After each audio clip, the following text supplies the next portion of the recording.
Hi, and welcome to the 38th edition of Keen Minds, and we're covering the second half of our NBC Blacklist Season 4 overview. I am Jen, aka Takata Sayako, And I'm Tessa. and we're gonna dive right back in. We covered All Kate the Kaplan, Alexander Kirk, wrestler Gail Cooper, Samara, and Aram on the last episode Yeah, we touch on Panna Baker. in Panna Baker. And Hitchens because they're both tied up with all of them. And in this one, we're doing the last three: Tom, Liz, and Red. Yes, so let's jump into the one you will never hear me complain about, Tom Keene. Let's go there. And Tom had such an interesting journey in this, especially the first two-thirds of the season. Because he was all about, oh, I don't want to hear anything about my past. I'm not interested in my mother, my father, who I was, to right there in Alcyon. So Exactly. it was very interesting. I think that a lot of it I think a lot of his protests at the beginning with searching down his own parents was twofold. I think it was one, he was terrified it was going to be worse than he originally thought it was. He thought he was abandoned, that he'd just been left, but when you start finding that these people were spies, they were, that you come by what you do very, very naturally, you think, oh, this could be so much worse.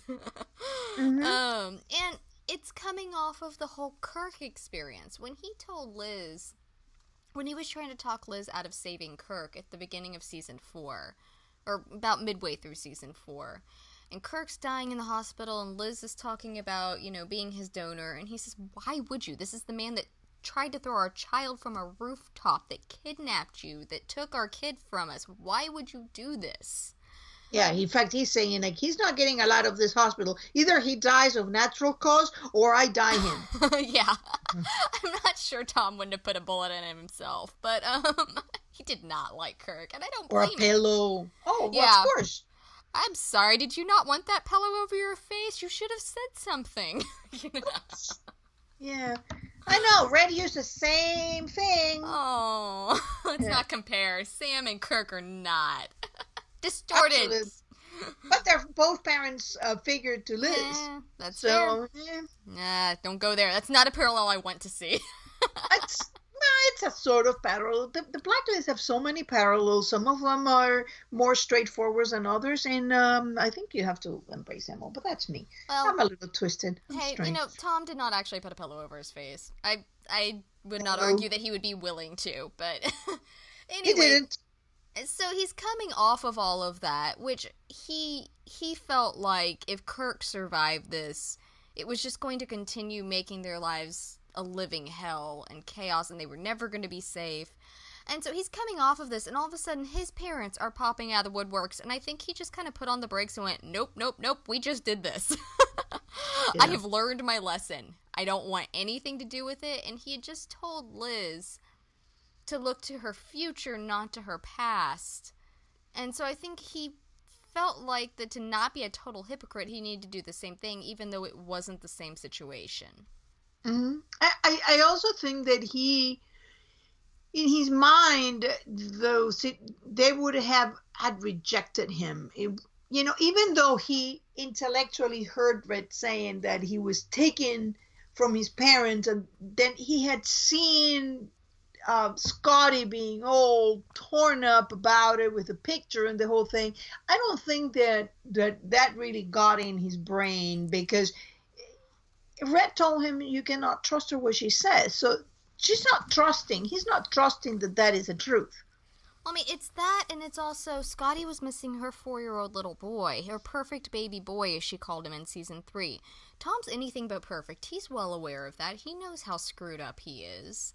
And I think that would be another thing added in, with just like you said, afraid that they would reject him, that they're looking for this small child and this idealized little person that they lost, that the last 30 years has only made, put him more on a pedestal of this perfect little child. And then what happens when what they get is not little Christopher Hargrave, but Tom Keene, who has been a murderer, has been a covert operative, over half his life by just this like point. Mom and Dad. Yeah, but still, when you're looking at this innocent little child and that's what you're remembering, and then you don't see the journey between, and then all of a sudden you've got Tom. Yeah. It's a scary thing. Yeah. I could see him being afraid of being rejected for that. Even if he wouldn't be able, if he doesn't have the emotional maturity yet to put that together in a conscious sort of thought, I could definitely see it be a subconscious sort of situation. Or even being afraid that they, that they really did reject him or didn't find him or found him and let him go again because he was damaged or something like that. Yeah, exactly. I mean, and what he did end up finding was, he felt like was worse. Finding that Scotty had used them and they'd been a cover for her. And, I mean, basically he went through a lot of what Liz felt in season 1 with feeling like this person doesn't love you that should. I mean, obviously a very different type of love there, but he was loved by Scotty and certainly missed, but there was something there that is not the whole story, and I think that he knows that. And it's interesting because when Red tells him and stops him from killing his own mother, something must have felt to him that was a right story. Something must have had that ring of truth that he recognized, because not once he says, wait a minute, but don't believe anything, Red is using me or whatever. He's just like, he's taking his advice and he's trying very hard to not get involved with her. Yeah, I mean, and it could be that he ran a DNA test. I would like to think that he would have been smart enough to run a DNA test. But, I do think you're right. I think we have passed a sort of change in their relationship in which, because we hear Tom go back again and again, both in season 4 and into Redemption, where he says, but Reddington said this. And that's his excuse. Liz is going, why can't you trust your mother? Well, Reddington said not to. And she's looking at him like, really? Yeah. Well, I think that in a very weird way, Tom really looks up to Red. You've always seen that maybe he was like a little hero, and there is something that is beginning to brew in my mind, and I'm not ready to talk about it yet, but it's an interesting suggestion that Tom actually feels that Red is a sort of parental figure. I mean, he had been accepted as family, and I think that he trusts. I mean, he goes to Red, and it's a very respectful conversation. There is none of the snark of Tom. There is not like Daddy didn't ask Daddy permission. There's none of that. There is just a simple, you tell me, so why did you tell me this?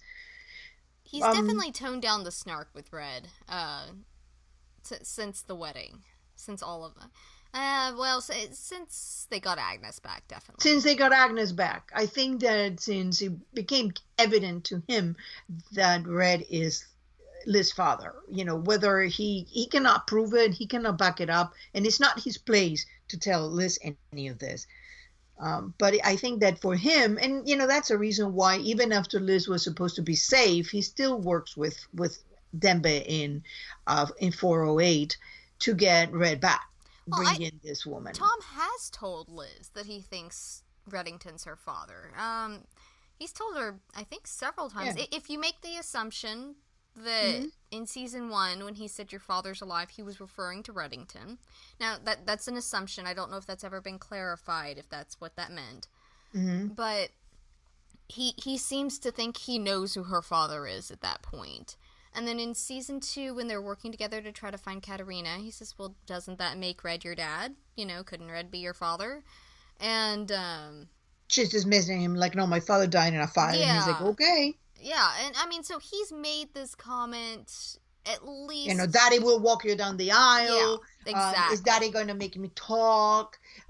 Because I didn't ask Daddy's permission. He also uses a very basic tool of grandparent controlling, which is if you want to see your granddaughter, you'll do X. Which Liz uses later, which kind of cracks me up. The Keens know how this works. But I mean, it's when you add just normal, family drama and then make it spy family drama, that's just the next step to go to. You want to see your granddaughter? You promise not to kill so-and-so, You promise to let me help you in this operation, Yeah. It's a very interesting dynamics because you can already see the beginning of Dom and Red in Tom and Red. So you can see how that evolved, and I could, in fact, when what Red was telling Dom, I'm not, I've always been a disappointment to you, and you don't really like me, so I don't see why you have to start. And I could see Tom saying that to Red in 20 years. Oh, I need that now. I need that so much. It won't happen. Yeah. That's honestly the Dom and Red sort of relationship is the relationship I have needed and wanted between Red and Tom for a long time now, and I'm really happy that they went that direction because while I love the snark between them, I love just a little bit of animosity. I love the idea that in the end they both love and care for Liz, and Liz is their priority. Mm-hmm. And that they finally have put aside, Liz and Agnes now, that they finally put aside this, you're not good enough for, well, you've been lying to her. They've put all that aside and said, okay, well, yes, there have been a lot of wrongs done. Yes, you hurt Liz the most. Yes, you've lied to Liz and hurt her too. They've put all of that aside and said, but we're both trying to protect her. And if you really think about it, remember in season 3, the christening of Agnes, and see how when it appears that Tom is delivering these lines to the task force, the task force has never really wanted to kill him. I don't know. I think Ressler might have been willing. To arrest him, to beat him up, but not to kill him. So, they were there fighting together. So not really to kill him, but then you see immediately that Red is behind and nobody but Tom is looking at him. So when Tom is saying these lines, he's really telling them to Red, we're a dysfunctional family, but we're a family now. And I think he's acknowledging something at that point. That's interesting. I hadn't thought about that. It's a possibility. I've always really liked those lines with Ressler because I enjoy that bromance a great deal. But it doesn't mean it's not. It doesn't really mean that it wasn't also delivered to them, but it's directly mostly at Red. They are a kind of family. They are. He definitely tried to kill him. And, several times. Several times. It just there is an acceptance of we're family, and that's what it is. And same goes to the task force, I think. But to me, the fact that they show the Blacklist is a very funny show when you think about it. Most of the times, in order to really understand what's going on, you have to not look at the way things are presented. They usually presented in out of order, so that when you get your bias towards thinking that's what they show you first, so that must be the truth, and don't realize that if you reverse things, then things make a lot of sense. That's true. That's very accurate. And with people like Tom and Red, who are so layered and so complicated in the way they approach things, that's very true. What stands in your mind as the best Tom moment of the entire from 401 to 415? Let's just leave aside when he gets a little bag of bones, but yeah. My favorite one, the one that stands out the most, is probably, and it's kind of a combo effort with Liz. Actually, I have two of them, and one kind of leads into the other. I know that a lot of people have had some issues with when he goes running after the lady that left the diorama at their doorstep and leaves the door open, Agnes and her carrier, and people freaked out at him over that. Which, by the way, watch any show or know any parent, and you know that there are parents that it's not being... Well, I mean, I hate saying it's not being a bad parent, because it's obviously to not do this, but people walk off, their kids are asleep, and just go do their thing, and it happens. It shouldn't happen, ever, but, you know.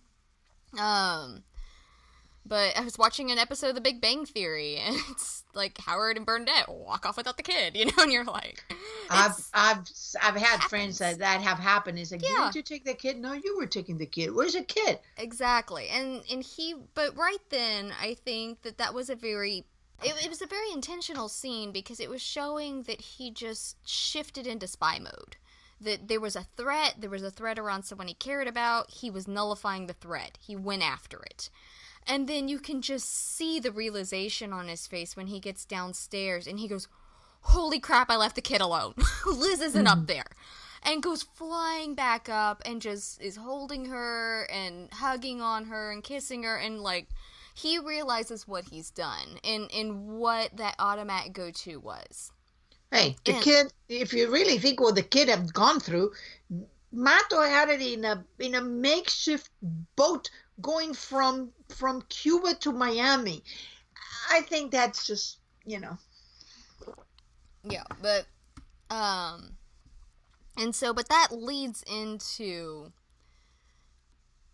him wanting to help, and the scene that really would be the one that I like the most out of season 4, I think, in which he picks the passports back up out of the trash and gives them to Liz, and he says, I have trouble facing my doubts and voicing my doubts. He finally articulates his own issues with emotional growth and being able to put himself out there and being open and honest about that. He's able to articulate that with her and admit that to her. And it's a very beautiful scene for him, because it does show how far he's come in the last 4 years. And in turn, she turns around, and just like she did at the wedding, where he put himself on the line for her like that, and he gets, I love it. Ryan's fantastic with it, because every inch of his body language screams how nervous he is, how nervous Tom is in these scenes. Putting himself out there, because he's just taking down all of his walls, all of his barriers, and putting himself 500% on the line to Liz. And she says, these are exactly where they belong. I accept you for who you are. I used to be afraid of these. I'm not anymore. These belong here in our home with us, because that is who you are. I mean, that was such a beautiful scene to me, because he put himself out there, and in turn, she accepted him for who he was. Mm-hmm. It goes back to that honesty between them, that if he's honest with her, they're solid. Yeah, and also it goes back to Liz also using all this to accept who she is. Because even though, I mean, and in that moment, if you really think about it, you realize how much at that time Tom was being more honest with Liz than Liz was being honest with Tom. Probably, but that's, if we look back to season 1, that's something that's been happening for a long time. Because Red asked Liz in season 1, does your husband know as much about you as you do about him? And obviously he knew that she didn't know as much as she thought she did about him at the time. But, I mean, he was well aware that she was hiding a lot from Tom. And I think Liz still does that quite to a well. degree. Yeah, and I think she still does that to a degree, not because she's intentionally hiding it from him, but because I don't think she knows how to articulate it sometimes. For being a profiler, it's much more difficult to profile yourself and be honest with yourself than it is to profile someone else. Yeah, but I'm thinking that she tells Red that she's been terrified of the devil being your father. And at the same time, you know, she's going back and forth with Tom. In that scene you're talking about, he gives them the passport and says, you know, this is where they belong. I used to be scared of Anton Pierre Louis, and now I'm not. And at the same time, then a few episodes later, he's saying, you know, I'm not sure that I would love this guy. So, and it's funny because you tend to think, though, at that moment, that's something the Blacklist does a lot. You can't really judge something until you've seen the entirety. It does, that seems like at that moment, it's just about Tom and she doesn't love Tom. But the reality is, as we see it later on, that's all about her. Yeah. She's accepting her. She's denying her. She's going in that seesaw with Red. She's doing it with Tom. And there's the moments where she's accepting that she is the devil's daughter. And the moments where she's saying, no, I'm going to bite the book, pink and perfect, until it gets to her that I'm not pink and perfect. And I couldn't be if I tried, even though she was doing a pretty good job of looking like it.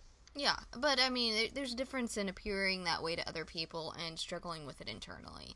And I think it is a struggle that she's had from day one of the show. That, I mean, she could have told herself in season 1, I would freak my husband out if he knew about me, but obviously he knew a little bit because she chunked a coffee mug at his face at some point before the show happened.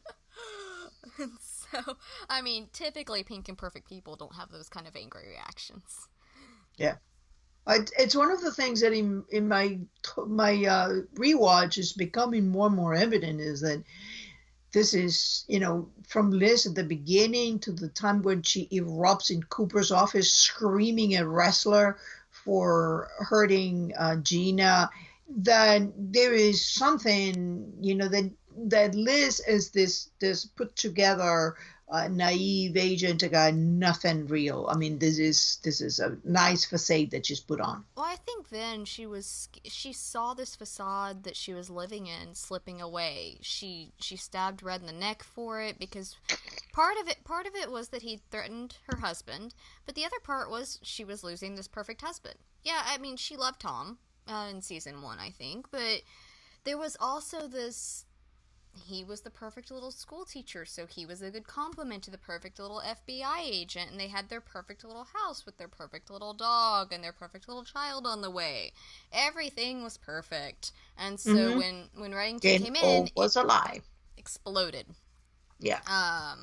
So, yeah. I mean, and I think that was another thing with Gina. Gina was the one person that could clear Tom. According to her, I mean, that's in her mind. She's the only person that can tell me my husband is not this thing and that my perfect life is still in my grasp. And it's because she hadn't come to terms with who she was by a long shot at that point. And I think she spent so long trying to bury that part of herself. She was so after desperate. She finished grifting. Yeah, that's what I mean.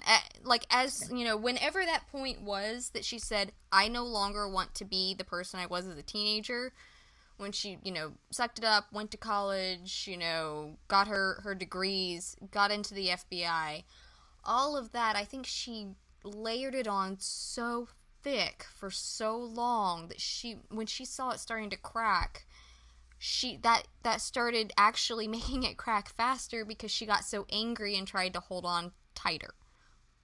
And it's my favorite Tom moment of season 4. It's I got 2. I particularly liked when he is William Eckhoff. That's a good one. Because it is, I mean, I love and both moments with me involve a confluence of Liz, Red, and Tom. And because, as your favorite relationship is Tom and Wrestler, mine is Tom and Red, just because I find their dynamic fascinating. And it's when he's like, Red comes in there and says, that's you. And says, desperate times. And there it is, and hands him a mission, and he knows that he's going to go ahead and do it. It's going in there and trying to do whatever it is that he feels that he has to do to get his daughter back. And I think that moment where Liz is like, what? And she's trying so hard to trust him, and Wrestler is like, we can get him beaten up. The whole task force is going in there. It's a great moment, and meanwhile, he just gets out of this chokehold, and boy, he gets choked a lot. He does. Season 4 in Redemption, I mean, he does get choked a lot. I'm like, this poor guy. He's gonna have permanent damage to his vocal cords or something. Yeah, apparently they are. It's like wrestler getting kidnapped or beaten up. It happens. He chases stuff and he gets kidnapped. Liz gets kidnapped a lot and don't get choked. Yeah, and Samar gets beaten up and hanged from places. So they genre. all have done it. It happens. Yeah. But I was gonna say that I loved that moment. You mentioned it. You touched on it very briefly. That moment when they're standing up on the rooftop, when Liz and Wrestler are standing up there, and Tom's just going through. I mean, just smooth as can be, delivering all of this without even a hitch in it. And a day to get used to it. Yeah, and you just see Wrestler, because that was one of the things I really enjoyed about season 4 is that 3 and 4 both. Wrestler, I think, has finally stopped seeing Tom as the spy that married his partner that could potentially hurt her again. Like, because I think that's been his biggest issue. Like, he got so stuck on the idea that, they fought. And that to him, as the perfect Boy Scout, that's something he can't come back from. Mm-hmm. But he finally got to know Tom as the husband and the father, and and as an operative that's not necessarily a bad person. He just he got to know Tom Keene versus just this idea of.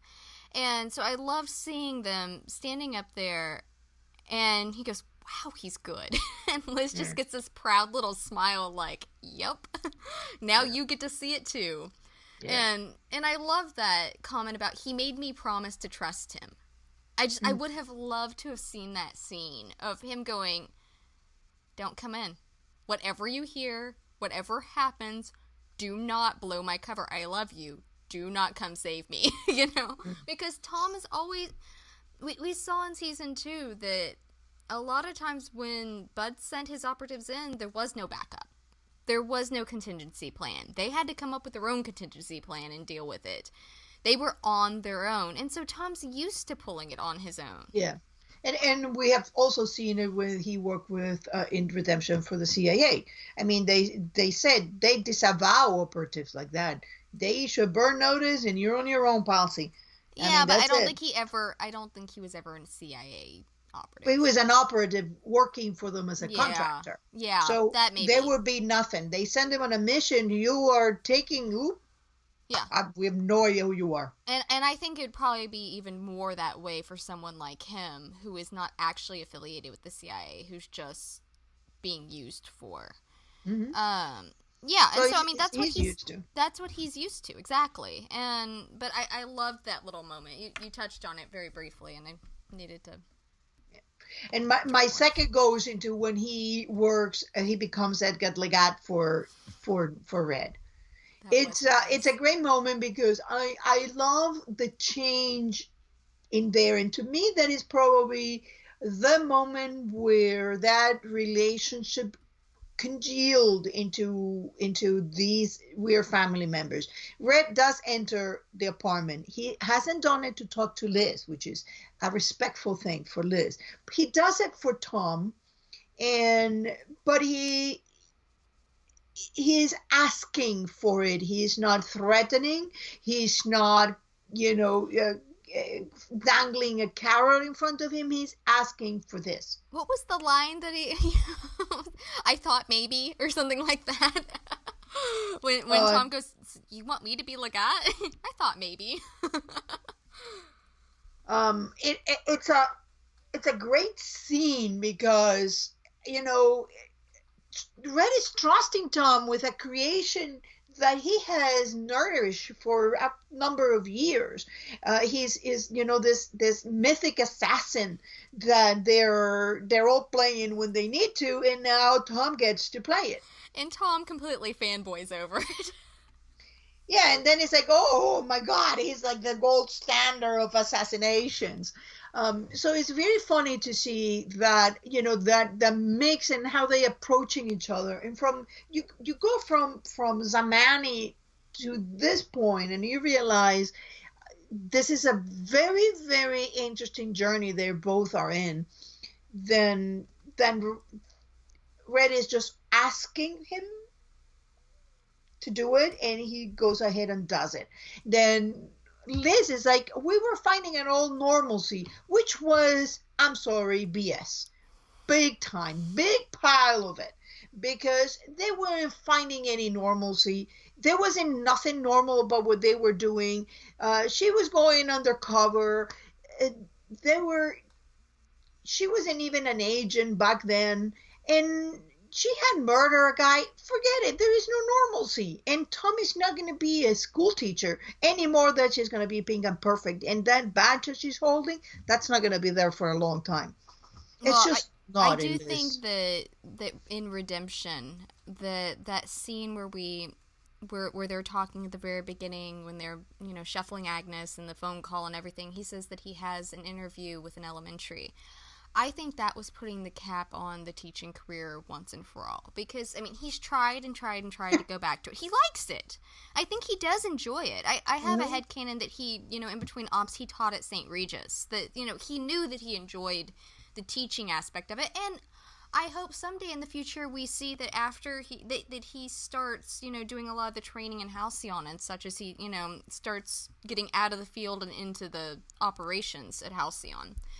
Assuming that's the direction they're going, which makes sense to me anyway. But, he says, I've got that interview. And he doesn't go to the interview. He goes to New York instead. And I think that was the final, nail in the coffin of being a school teacher.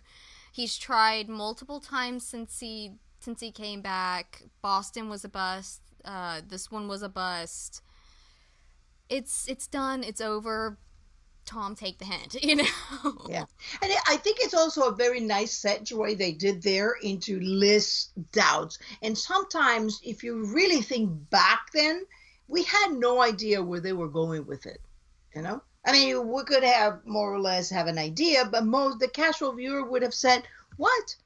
But if you go and you see the end of the season with Liz talking about, how terrified she was, how difficult it was to face that. We have that comment that she gives Red, like finding out who you are is not easy. All of that was leading there. So all of these threads that are in there, you see how they come together. And a lot of people who hate Tom don't see those things. They, if it's Tom, they all see hate. They don't see that this thing is coming and grabbing all these threads about Liz and who she is and being Red's daughter and bringing them all in. Yeah, I completely agree with that. I feel kind of bad for people that hate him as badly as they do because I think they miss out on a lot of the strings there. And I mean, I know that you can't follow all the strings of the Blacklist because I'm sure there are some people that, your brain's more geared towards this, but like, I tend to find a favorite and then a second favorite, and this is one of the few shows that I like all the characters really well. I have some that I like a lot more. Obviously, I like Tom a lot more. Liz, Wrestler. It depends on the day about Red. I love him, but he frustrates me so greatly. but you, at least the way my brain is wired, I cannot follow everybody as deeply as I do Tom Keene. And so that's, I tend to see a lot more of those strings, while someone who's a big Samar fan will pick up much quicker on the strings that are linked to her, or Aram, or Cooper, or, Wrestler, etc., etc. I mean, all of them have these strings coming in and are tying together when they're the main cast. And they all have these huge roles and their own, niche of the role that they're, and it's going to all come together by the end of it. And I think that once the show's done, I'm going to do a massive rewatch and go, this all makes so much more sense. It'll be things that I didn't even know to look for because I wasn't following. While I followed the whole story pretty closely, you can only do so much. Or at least the way my brain is wired, I can only do so much. Yeah, you do a lot of depth on things. What else grabs your mind about Tom in this series, about either him as an operative or in relationship with the others? Or one of the last things I definitely want to make sure to touch on is him when they had him when they were taking Agnes away. I mean, he just, that desperation there when they were stealing his little girl away. He had fought so hard to protect her, he and Liz had risked so much to give her a normal life, and it had blown up in their face. And just the expression as Mato's taking Agnes away from him, and he's just screaming with this gun to his head, just give me back my child, give me back my baby. And he's just so scared and so desperate. And Tom's a very charming person. He uses his charm to get a lot of what he wants. I mean, he can talk someone into a lot of things, like we just said, with the Willem Echo.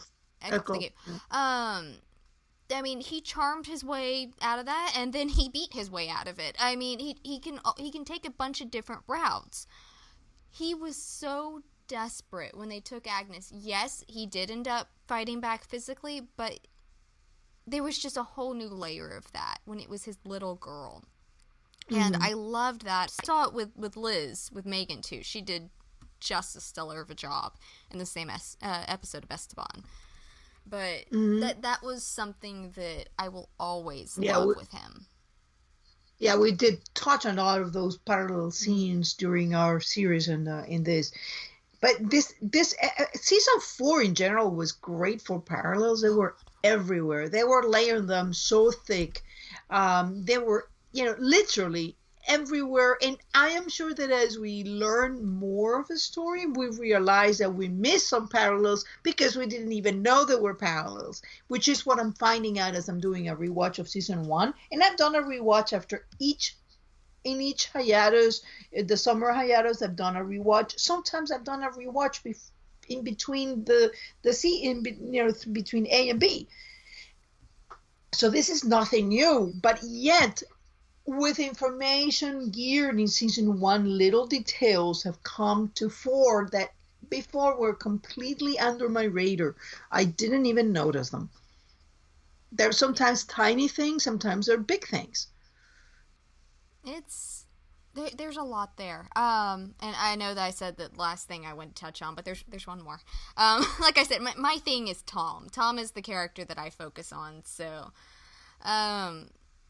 there's always a lot for him with me. I loved talking about parallels.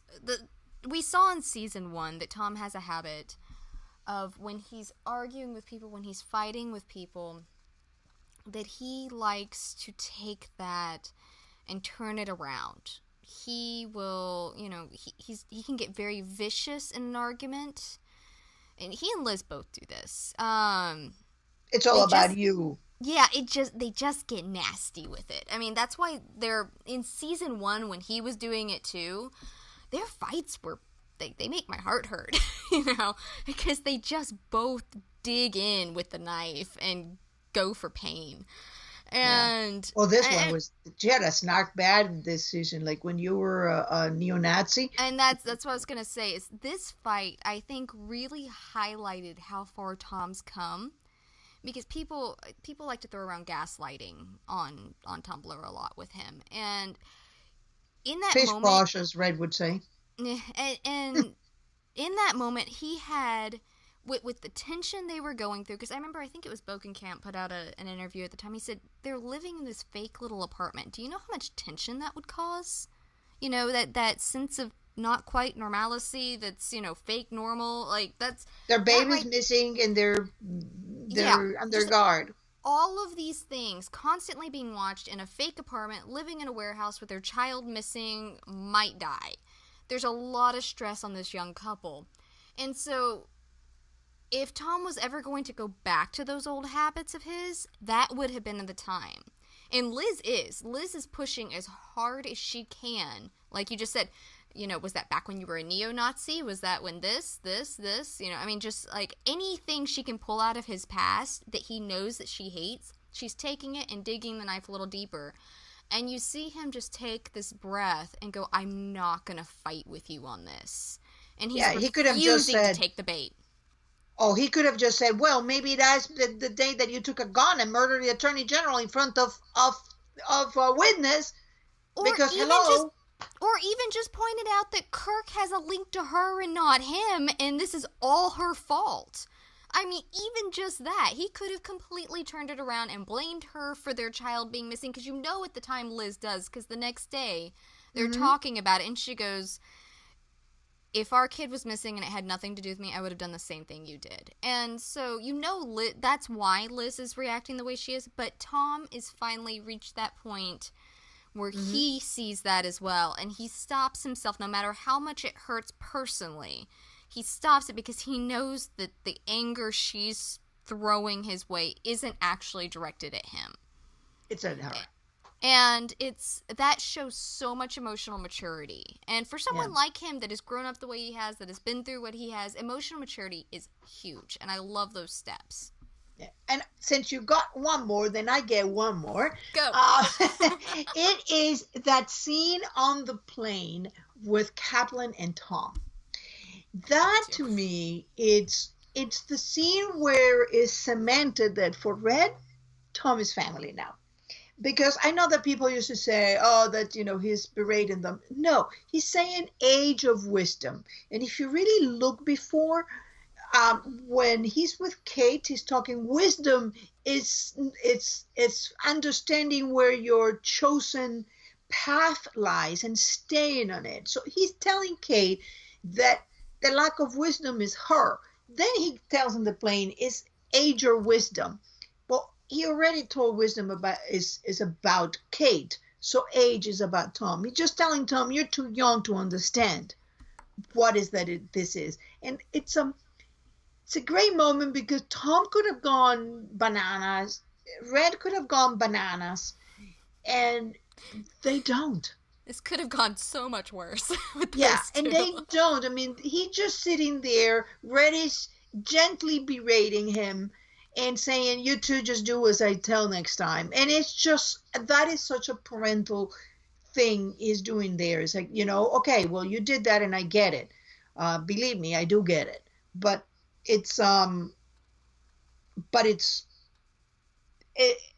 let's just now do as Daddy says, okay?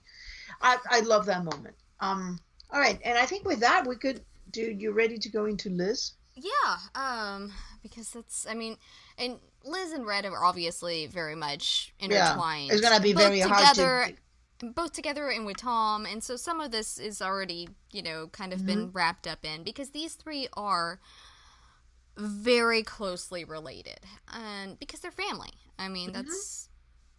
And this is about a child missing. Yep. And so Liz was amazing through season 4. I've said for a while that Megan was good in season 1. I've always been fond of her, but she has grown as an actress phenomenally since season 1. I mean, season 4, she was at the top of her game the entire way through. And it just was really well done. I very much have... I've always liked Liz, but Megan has helped win me over for Liz more than I ever thought I would. I gotta say something about that. In doing this rewatch and knowing, and again, after seeing Liz's speech to Ren, accepting him as her father, and we see what she's been going through, which it's similar to a pet theory of mine that I had and I abandoned, that Liz have always known and she had remembered. So I wasn't completely right. I wasn't completely wrong. She has always suspected it and did a DNA test. When you look back at Megan's acting in season 1, and I know a lot of people were complaining about it, you have to really go back, because what she was playing is exactly what she was supposed to be playing. Her acting reflected what Liz was really going through. She knew in her heart, she knew Red was her father, and she was fighting it. And a lot of that is reflected in what she's doing. She's trying to be this perfect girl. She's trying to accept all these things. So I think that you gotta really go back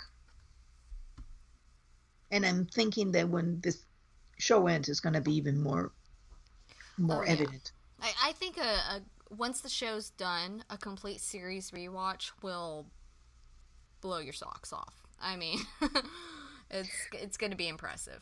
What's your favorite Liz moment? Oh gosh, there's so many.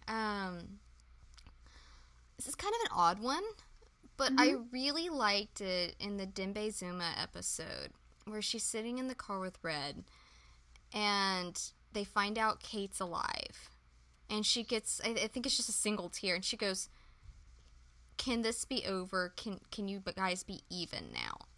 And I think that just calls back to very much a way she views the world on making things even. She told Wrestler in season 3, the day Mm-hmm. of hers and Tom's wedding, he said that, well, he laid a hand on you, I can't forgive that, or, something along those lines. And she said, you know what, and I kept him on a boat for months on end and tortured him. I think we're even. And that's how Liz is that she has kind of a reset button. And I think that may be one of the reasons she is capable of forgiving some of the things that she's capable. I mean, because Red killed her dad. Tom lied to her for 2 years of their marriage. I mean, there are multiple things that she has forgiven that are just huge. And sometimes people, I have trouble. I mean, like, if it were me, I probably wouldn't be able to forgive either of those things. But Retribution. What is that? Compensation, like the debt collector. Compensation. it's very much that way, and I think it's twofold for her. She needs the scales to be set, and she needs, because she asked Red, can it be, can you be even now? And then she wants both Red and Kate to acknowledge that they're willing to go forward and coexist. So it's resetting of the scales and moving forward in, depending on what route you're going. When it was Tom, she needed him to be honest with her. They set the scales with the boat, and then she needed, and then he came back for her, and that set it on motion that once he was honest with her, they could start moving in that direction again. Red's a lot more complicated, but I think we'll see. Parental relationships are Yeah, complicated. I mean that's a whole lot more complicated there. They're not even by nature. Yeah, and so it's I found it very interesting how she was willing, how she went that route with it. That was her automatic reaction. There's that one, and I also really loved her comment to Red about Agnes when she said, "Until you can tell me you're not going to kill her, kill Kate," she said, "you can't see my daughter."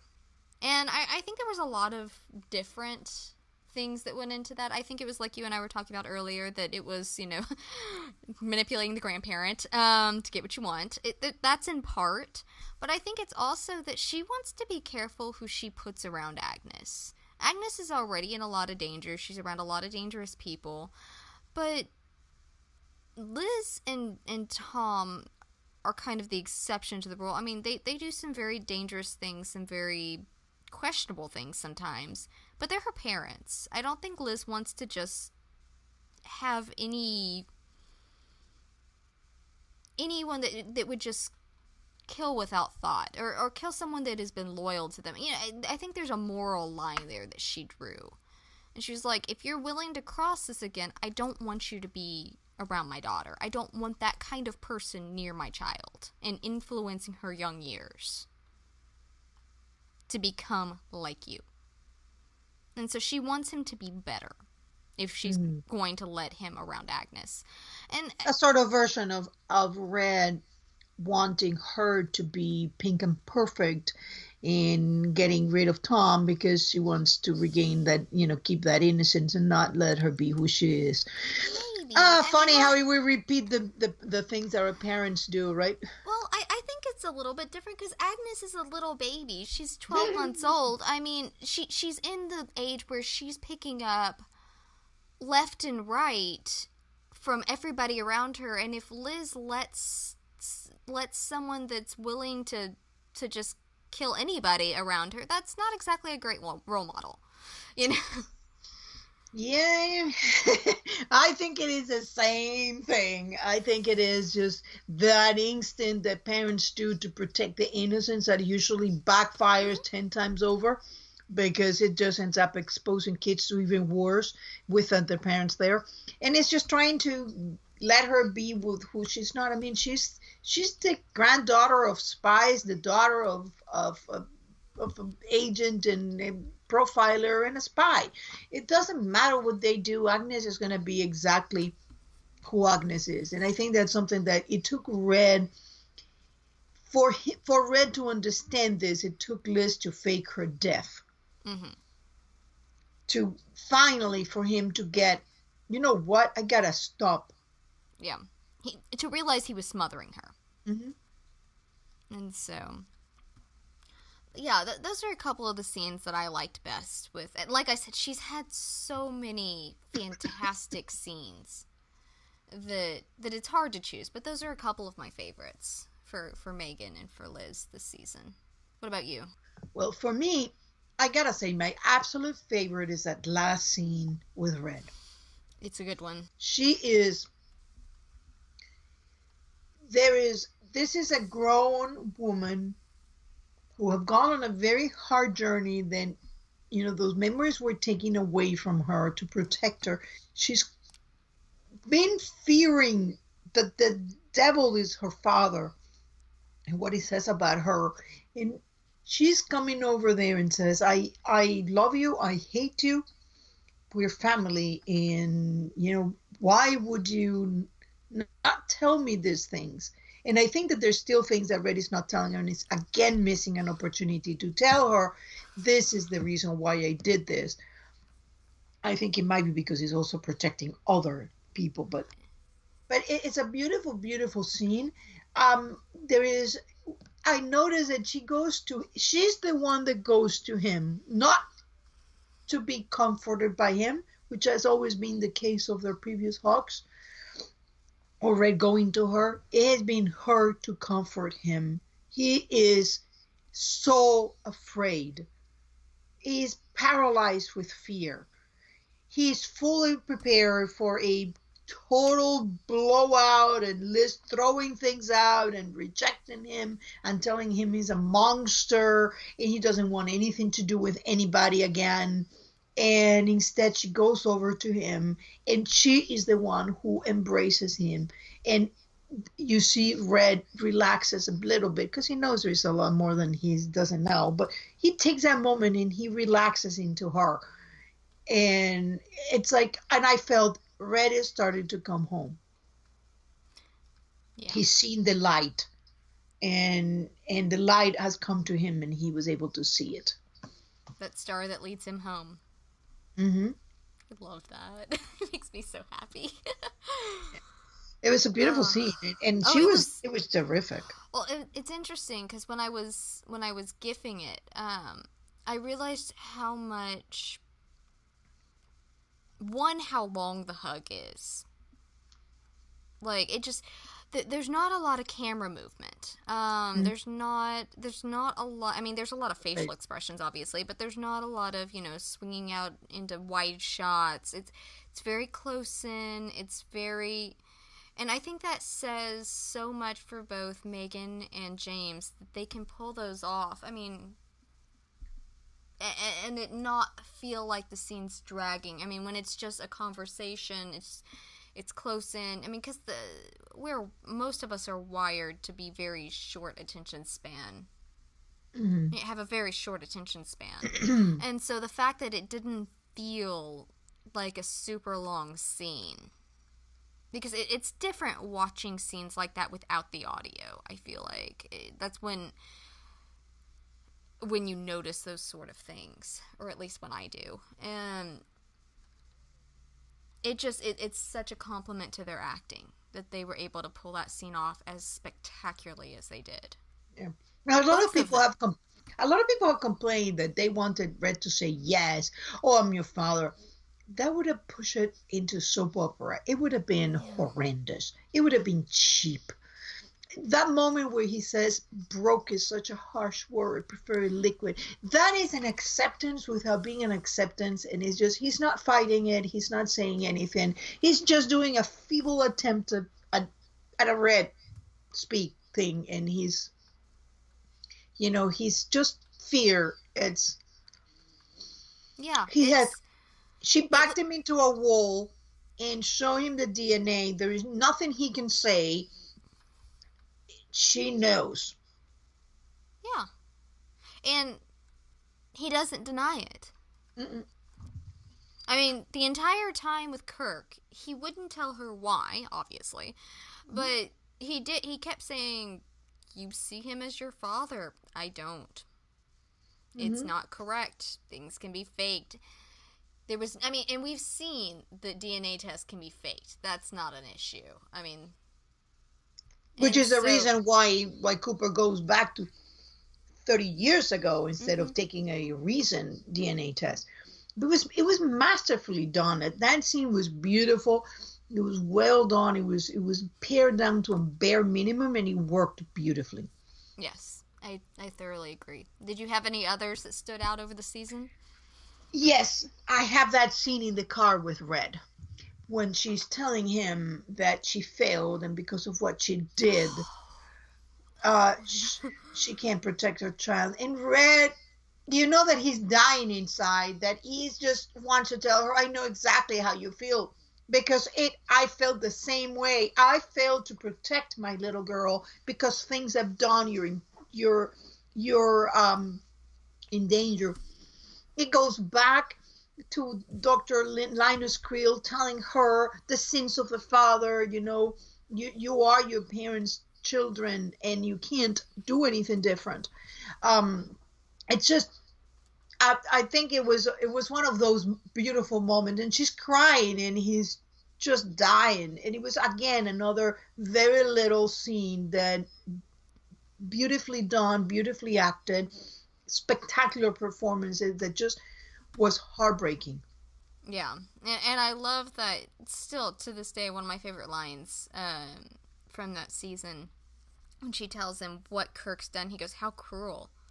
Hmm. I mean, he could have berated her for being foolish enough to fall for it. He could have berated Tom for going in after it and getting the feed cut. I mean, he could have gone after either one of them, and instead all he does is acknowledge how cruel that was.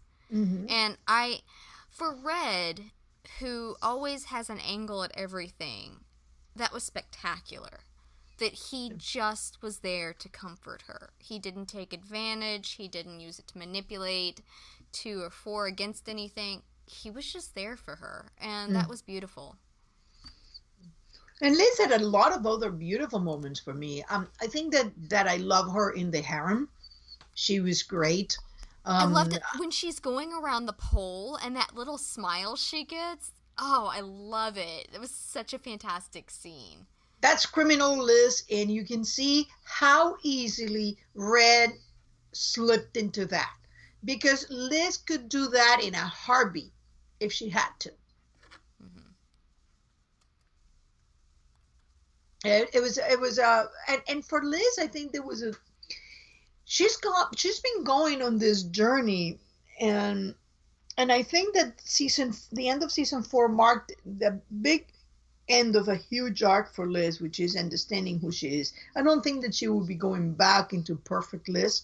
I think she acknowledged that to Samar, and she acknowledged that, which she had started to do that in the front where they're both sitting down, and she says Reddington is, and then she's checks herself and says bane of my existence. But I think that she was starting to say, I think he might be my father, and she, you know, stopped it and went back there. But this time she says, I'm not pink and perfect. So she's admitting that that's who she is. So there were a lot of, her arc where was enormous in this season alone. Yeah, she's just. There's been so much growth and self discovery and self she's really acknowledged herself in it. It's been very nice. Which lead us to Red. What are your 2 favorite moments with Red this season? Goodness. Let's see. Reddington. There's just so much. I love that scene from Esteban with him walking through the club. It's aesthetically fantastic. It reminds me very much of other marches he's been on. He gets this look and this aura around him when he's marching to go save Liz. We saw it in Luther Braxton when he's going through with the shotgun and chaos all around him. And when he's going through the meat market in The Director, when he's laying out his plan, he has the same walk. Yeah, and it's very purposely.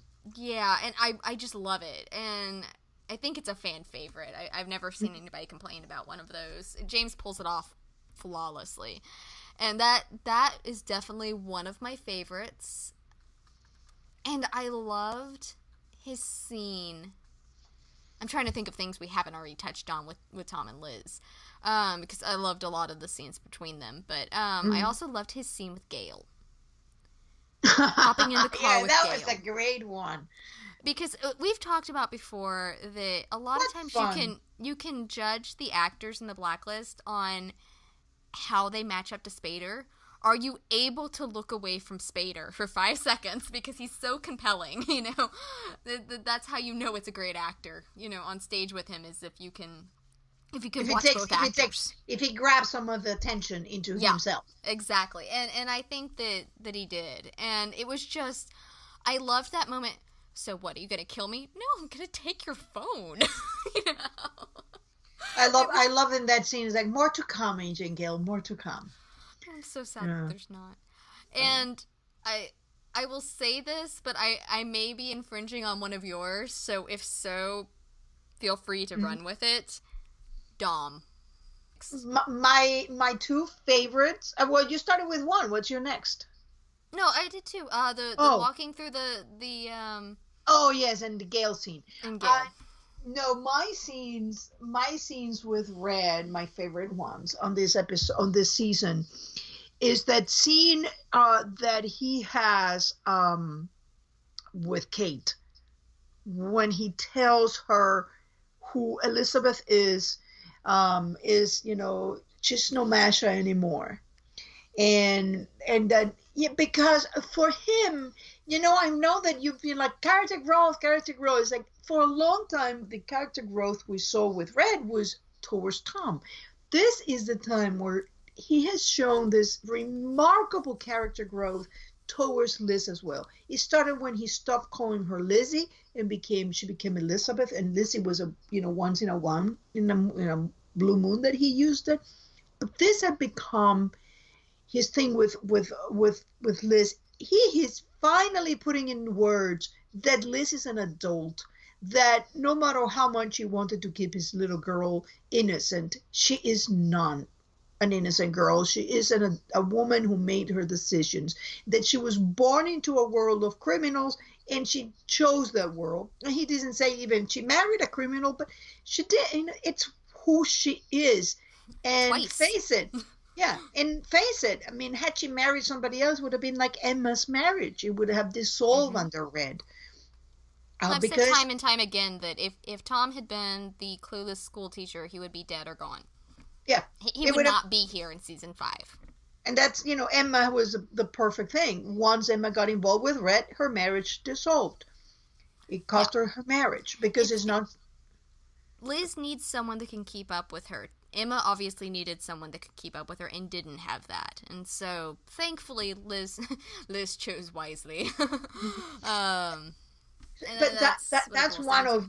Yeah, it was a beautiful, beautiful moment because it kind of pulled together all these threads that have been going around of Red trying to control Liz, trying to manipulate her into becoming who she's not and accepting... Because she's always said, I'm comfortable with who I am. But this is the first time that I've said I'm comfortable with who she is. Yeah. Well, I mean, because in season 2, we saw him say, I didn't want you to be like me. Yeah. And I think it helps in a way that she's able to she's able to take who she is, what she's learned from him, and gear it towards something better. I Mm-hmm. do think he sees her as something better than himself, which to a degree she is. And I think that he's proud of that. That she can balance that line pretty well. 'Cause she Mm-hmm. does. I mean, she's still learning. She's still in the process. But he came into this trying to teach her to think like a criminal to do her job better. And she has, and she does. And I think that he's proud of her for that and a lot of the choices that she's made. And yes, this is kind of the point of it. And when he comes forward and says that to Kate, it's a fantastic scene. And my second scene is, and I am very troubled because I have two scenes that, go in my second place for the season. One is the one with Dembe when he gives him that box. And You're giving me shoes? but that scene, for a man like Red, a character such as Red, the fact that he's sitting there, he asks forgiveness from Dembe because I thought, and that is unforgivable what I did. I thought you could kill me, and that, even though, I mean, he would never have threatened his family, he was looking for him to really talk to him. But he says, I have to be the judge of this because I didn't survive all of this by trusting I need to make my own mind. But that scene was a quiet understanding of Red that, like Liz said in 301, in 302, when she's on the boat and says, how could you deal with people having that fear, looking at you and having that fear and dread, telling her because they don't know who you are. And this is Red going back to that. Red is facing his own. How can people fear me? How Dembe could fear me? And that moment is his going back to that moment. And again, I'm seeing those threads all being picked up. So I know that we're getting near the end, but that was a beautiful scene to me because he went right back to that moment. You are afraid of me, and the people that shouldn't be afraid of me are afraid of me. And then that goes because of my crazy theory that Emma is Jennifer, that scene where he goes and finds her and she's sitting in a tree watching Will, and I could see Red sitting on a car watching Liz on a playground, at some point in her life, and wanting to go to her, but knowing that he had nothing to say. Again, the deleted scene, because once you go in those revenge missions, you lose part of your soul. You can become a father, and he had lost that. And he's just telling her, you didn't have to do this. I can't let you do this. And why didn't you come to me? And when he says, I didn't think I had a choice, the look on his face is of such pain. So this is into one season he has seen this. He has seen Liz fake her death, Denver run away trying to find a proof instead of going to him and saying, I didn't do this. And then if Emma, even if she's not Jennifer and just a trusted ally, also willing to betray Liz, betray him to get away from him. So this is, to me, it was a very powerful scene. Those three scenes for me kind of got the whole background of Red growth in this. Yeah, I he did have a lot of growth, and I made a comment.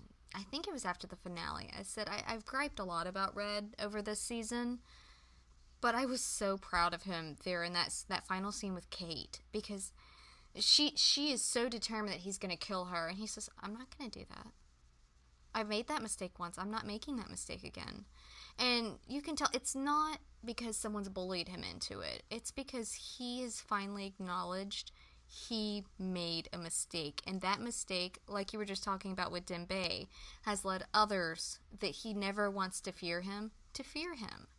And I think so much went into that. There was so much growth in him acknowledging to her, acknowledging to anybody listening that he'd made a mistake. And that's not something he does very often because, in all honesty, in his world that he functions in, acknowledging a mistake can be dangerous because it's losing some of the control, and you have to keep steady control or else everything goes up in the air and they're dealing with chaos. Kind of like after I'm blanking on his name, but the guy in Germany, after he killed him. Hans. Hans. No, Hans was the son. Werner. Yeah, Werner.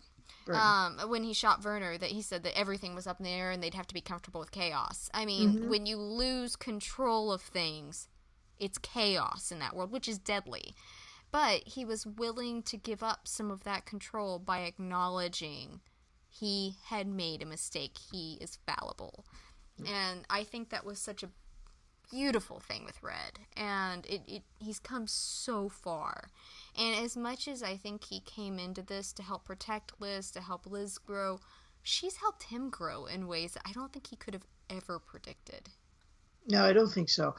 It's also, Red had a very interesting thing, now that you mentioned that, with enemies that he had managed to turn into allies. For example, with Baldur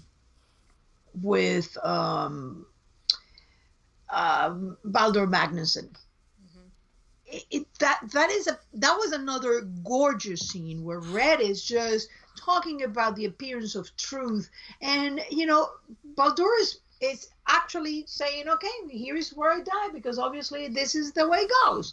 And instead, just Red gives the gun away, which Baldur is like, well, you're going to kill me with your bare hands? Are we like a little long in the tooth for this, as Red was saying to him?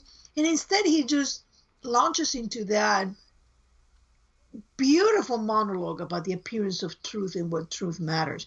I think this all goes back to Katerina, but independently, there is a lot of other things that appearance of truth and the truth have come to him, and he has to face things that are far more personal, like what he felt about Liz, what is people fearing him, what is all this going on, Liz fake death.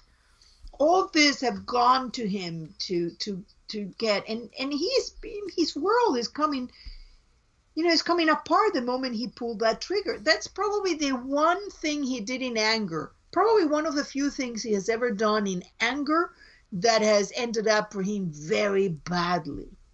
Yeah. I mean, it goes back to that promo picture. We didn't get new promo pictures for season 4, but we did get James. And it was a picture of Red with his face like a mask cracking and floating away and being taken away. And with everything that's happened for him, like you just said, it's become very personal. That mask is starting to wash away. That mask is being broken away. And we're getting down to the core of Raymond Reddington, who he is, what really personally affects him. And he's losing. He talked to Kate about how he built this empire of his brick by brick, and when you get in one wall, you find another wall, and another wall, and another wall, and all of these defenses. But one by one, these defenses are being taken down. He's lost Kate, who was one of his lead, most trusted people, his confidant, his protector. He confessed most everything to her. He nearly lost Dembe. Brimley, who's been with him nearly 2 decades, walked. Marvin Gerard is in prison again. He may have worked something out. And yeah, but I mean, Marvin was taken right now, away. Yeah, Joe Baracho, his manager, his portfolio is also away. Yeah, Emma's gone. She was someone inside the. He's just piece by piece. He's losing everyone that he needs. Lost his big accountant, and then lost the second accountant because he betrayed him. And so, little by little, this is all just falling apart for him. And Baz, we forget Baz. Yes. Baz was killed by Kate, according to Bokenkamp. And so he Don has... Julio turns his back on him, being Mm-hmm. very rude. And And that is something that, it's like not a character we've seen before, but it's representative of how the rest of his world now views him. Like, you're not good news anymore. exactly. And not everybody is going to be as willing as Balder to take that risk. I think that he felt like he owed Red a little bit for letting him live, and that's why he worked with him on that. Mm-hmm. But not everybody's going to take that gamble with him right now. And going back to that beautiful monologue with Wrestler, enemies one day, friends the next. Man is a fickle world, the world is a the world aided by man's fickle nature. So that is one of those beautiful moments where we've seen how fast it can change from you being an enemy to being a friend to being an enemy again. it's... Red is facing a lot this coming season, and I love that they ended season 4 with he and... I mean, yes, you've got that what was it, in the Bag of Bones? Bag of Bones. Yes, you have that looming, but you're still leaving season 4 with Red and Liz on the same team. And I love that because they've been at odds off and on so much over the last 4 years, and they're going into this... You know he's not going to go... As long as he knows that it's Tom that has it. I mean, I guess he could take a pot shot at him, not realizing who has the bones, just send someone after him. But theoretically, he's not going to murder his son-in-law to get to that. And so he's in a really dangerous and awkward position depending on what those bones mean exactly. But it's also going to give Liz a chance to move forward, to say, listen, what I told you in that motel room about being family and angry and hate you, hate you, love you, angry, happy with you, that all these emotions go into being family, that those were real, and doesn't matter how pissed off I am at you, you're still family. And it gives... It's kind of like I've talked about with Tom and Liz, that when he takes that risk and puts himself on the line with her, that she accepts him. I want to see that more between Red and Liz, where he gets put into those, like you said earlier, backed into against the wall, and she is accepting of him.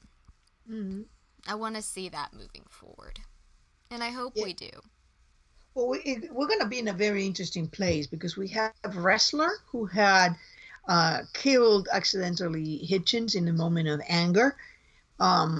We had Samar and Aram who had finally moved to a different place of acceptance of both themselves and the other. We have Cooper, who we know that has known all along that Red is Red, and I suspect that he knows who Liz is to Red.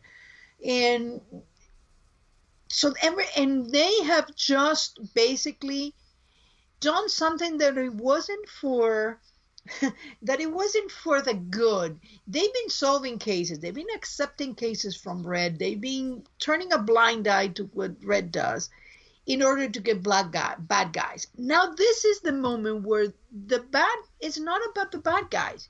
This was survival.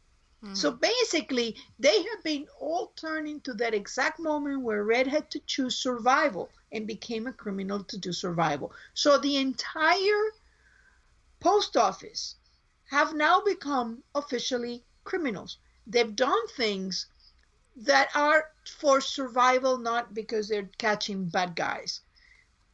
Because they were going to go to jail unfairly for doing their job. And in order to, it's not about the evil and the bad, it's about evil and less evil. So they chose less evil.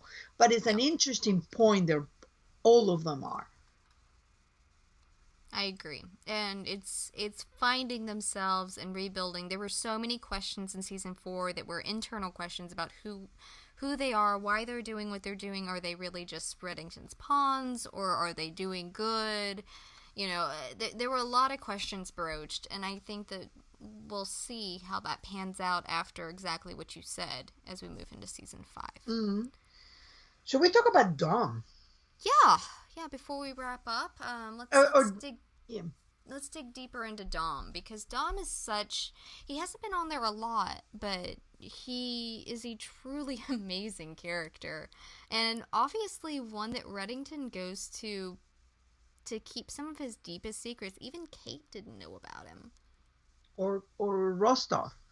And Yeah. that's something I've been saying, like I feel like a parrot, like saying it over and over, like he never mentioned the husband. He never mentioned the husband, and people are like, parrot, shut up, and it's like, but he doesn't mention the husband, and now there is like Kate doesn't know about him. So this is a big deep secret. And what is this main secret that Dom may be keeping? And I don't know if we, do we have proof that Dom didn't know about Kirk and Kirk didn't know about Dom, or is that just Well, the for one, assumption going forward? I think that he knows about Kirk.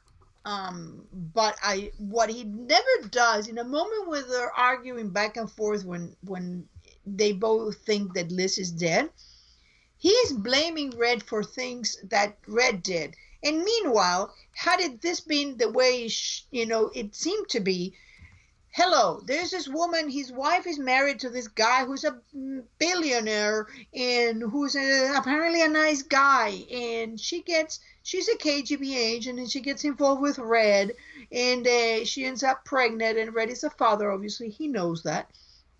And in this fight, he doesn't say, if you have kept out of my daughter's life, we wouldn't be in this mess. There's no mention of it. I mean, that was if there was one thing to throw in the face of the man who had an affair with your daughter and caused the whole thing to fall apart, that would be it. And he doesn't say that. He acts as if Rostov was either a fly in the wall or thoroughly unimportant. Like he Kind of knows. like Kate did.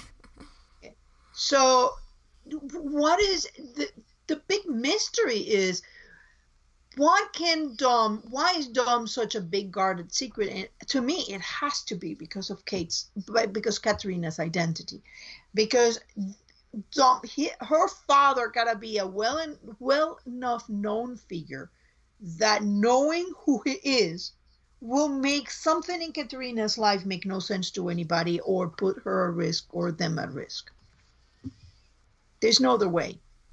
Yeah, we talked a little bit about it on the first half of this podcast, that we thought that maybe he might be an architect or something like that out of, that it may have been either a KGB asset or a CIA asset or, some sort of asset that was used. I mean, it would explain why he was there in the United States if he was a KGB asset, but then his daughter goes and ends up KGB. Maybe he was a double agent, double asset.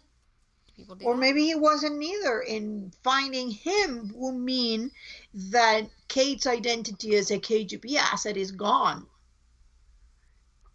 Because what could be, everybody knows Katerina Rostova as a KGB asset. And I always go back to this. Whenever they use the complete full name, it's not the person. It's that persona, that identity. And he always says Katerina Rostova was a KGB agent, Katerina Rostova was this, Katerina Rostova was the other thing, Katerina Rostova committed suicide. I think that there is something there, but the relationship of Dom and Red is so priceless. It is. Is that I love you, I hate you, you're my family, I respect you, but I don't. And at the end, it's like when he says I'm under attack, and he's genuinely stressed out. Yeah. I think that Dom is both fond of Red and wants to punch him in the face. I understand that feeling. So I often react to him that way. Yeah. Like Red to Tom. Yep, exactly. And I love those parallels there. They really are very nice, and it gives me so much hope for the future of the Keene family in reference to Reddington and everything. And so, hey, maybe instead of losing Red in the end, he will, and instead of finding a house in the woods, he'll just find a house on the beach on an island somewhere and watch the waves or watch a river. Yeah. Did you think about when Red asked Dom that he has to go find Liz and tell her who he is? That was a very. Do you know that that's where they're going with? Yeah, I thought that was interesting because that made me question, okay, so why is it that you can't Liz can't know about Dom as long as Red's alive. But if Red were to die, suddenly she would need to know about Dom. Because Red can tell her about her mother and about what happened, but I think that bar that only Dom can do it. Yeah, maybe. And maybe once Or he's Dom knows gone. where Katerina is, Yeah. and then Maybe can find once her. Red's gone, then he no longer has to keep that secret and he's like, I want her to know. I don't know. Maybe Well, something along those lines. he burned that letter, Yeah, and you did. so maybe now he's saying, maybe I shouldn't have burned it. Maybe I should just have been buried somewhere else. Yeah, but it's very interesting, that relationship, and I like it very well. Do you think we're going to see a lot more Dom I in hope so. season 5? I hope so. I'm always happy when Dom ends up on my TV screen. I think we're going to see a lot more Dom and a lot more Dembe, because if you notice, Dembe has been instrumental in introducing the funny, because you remember in the season 4 we had Samar introducing a lot of the themes, the unforgivable, there was always Samar talking about that, introducing the theme, the subject of the arc. And I think that now is Dembe telling Red, you can't lose track of why you're doing this, of your mission. We're not done here. You have to keep going. And I have to protect you. You have to do this. Mm-hmm. So I He's the think voice that of reason. and the introducer of the theme, and I think that's going to be the theme, that there's a mission that Red has to finish, and Red is so tempted to just let it go. He's tired. He's finding a measure of comfort with Liz, and he's just tempted to not do it. Who could blame him? What was it he said in season 3 when they got back from being on the run? I'm always tired. He's been doing this for 25 years. He's gave up his entire life. And I thought that the two characters, if you think about it, which are the two characters who are getting lines about the subject that are be going, is Wrestler is one, because Wrestler has now, in order to save himself in the task force, he gave up his proof about Hitchens. Then he kills Hitchens by accident, which was an accident. And then hires a cleaner. So that's one of the themes. We're going to see how Red became who he is. We're going to see Dembe pushing him. We're seeing Dembe pushing him to complete his mission. So we're going to see that. And we are seeing Cooper asking, telling about, finding the truth, finding why he's doing what he's doing, and going against to do it. Where do we go to get our reputations back? So I think this is going to be the arc of the last season, and I'm super excited with it. Yep, I am too. It's going to be very exciting. I think that about wraps us up. You have anything else to add? I'm just super happy that Dembe got a huge part. I thought that Hisham did a fantastic job. I gotta say that I have very, very many favorite scenes with Dembe, but that scene where he takes Aram and then slides down that wall, and he says, I have 3 people in my life. And he looks so despondent, like there is nothing I can do. I cannot save the person I love. I'm going to not only die, but die thinking that I'm a traitor and I got nothing to do. He says, I got 3 people in my life, my daughter, my granddaughter, and Raymond. It was beautiful. Yeah. It's such a devotion. Yeah, I love how I'm so glad that James convinced them not to kill Tinpei. So excited. Oh, it's gonna be an exciting season 5. Yes, I mean, I some think shows so. slow down the further they go. This one just keeps speeding up. Yeah, I think that whatever we get left of the ride is going to be pretty wild. And I'm looking forward to seeing Panna Baker understanding. In the next season, we're also going to have to wrap up what happened in Redemption. Yeah, I agree. I've heard people say, "Oh, they're just gonna leave this dangling." They don't leave threads dangling. If you think they do, go do rewatches. You won't believe that after the end. Do a legit rewatch where you watch everybody's scene, give everybody, Equal everybody the detail. attention. Yeah, exactly. Whether you like them or not, give them the attention they deserve, and it's It's trust right me, there. they Yeah, don't. I Yeah, and think that they will be. the ones that haven't been wrapped yet will be wrapped, and that includes Redemption, in my opinion. And I read an article the other day where Bokenkamp said that they had a contingency plan for Redemption if it didn't work out. That it had to be wrapped up because Tom is a major character in this show. I know that some people don't like him and don't want to acknowledge it, but just because you don't want to acknowledge it doesn't mean it's not true. And so Tom is a major character. He is a character with a lot of ties to the main themes of this show. And obviously to the main characters because he's married to the lead female role of the show. And the son-in-law of the Yeah, main character. which makes him the son-in-law of the lead male. And so, I mean, they are going to wrap Redemption. I have no questions about that. I know that they're going to have to thin it down a great deal to fit it in so that it doesn't overshadow anything. But the Johns and their writing team and their production team and the actors are all fantastic. They'll get it done right. They won't skimp us on it. But plus, I mean, if you think about it, Red has been left, as he said, with a hat on his head. He has no major resources. So he has to rebuild, and he has a very limited army because he can't pay them. As he says, he bought that loyalty because he was paying them well. So the people that are going to be with him are going to be the people that are going to be with him for loyalty or because they're family.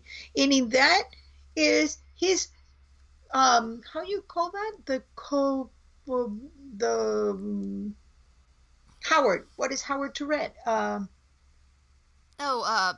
In-laws. Yeah. He has his in-laws, he has his family, and he has his and he has a task force.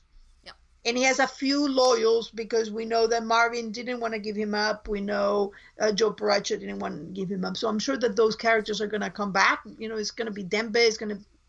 He has nobody. So what he's going to have to do is he's going to have to recruit the people in his family. Yep.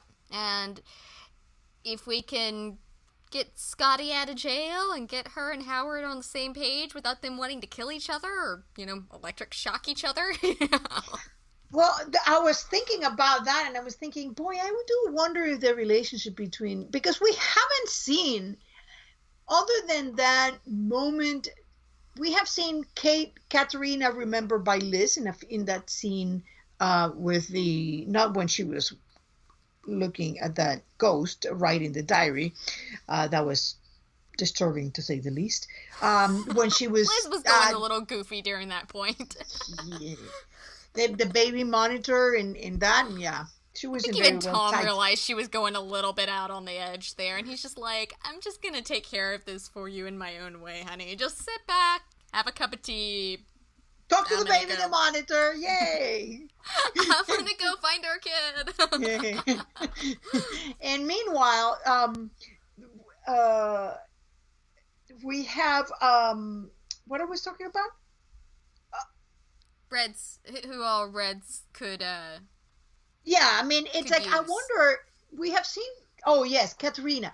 We have seen Katerina remembered by Liz burying the thing. We have seen Katerina remembered by Kate in this kind of a little weird because she was like this, Kay was being like the superhero, like I clean for you, and then oh, you're not going alone, I'm going with you, with this strange spy, and then I give her the knife and she kills a guy, and then I clean it up. It's like, it was a little fantasy. I think there was a bit of like the way she was seeing things were a bit skewed, but it's a point of view, and we have seen Red with this ghost that wasn't really Katerina, because it was really him talking to himself, and I don't think that we can think that their relationship was all like that. So I do wonder if the relationship between Tom and between Red and Katerina was a little similar to between Howard and Scotty.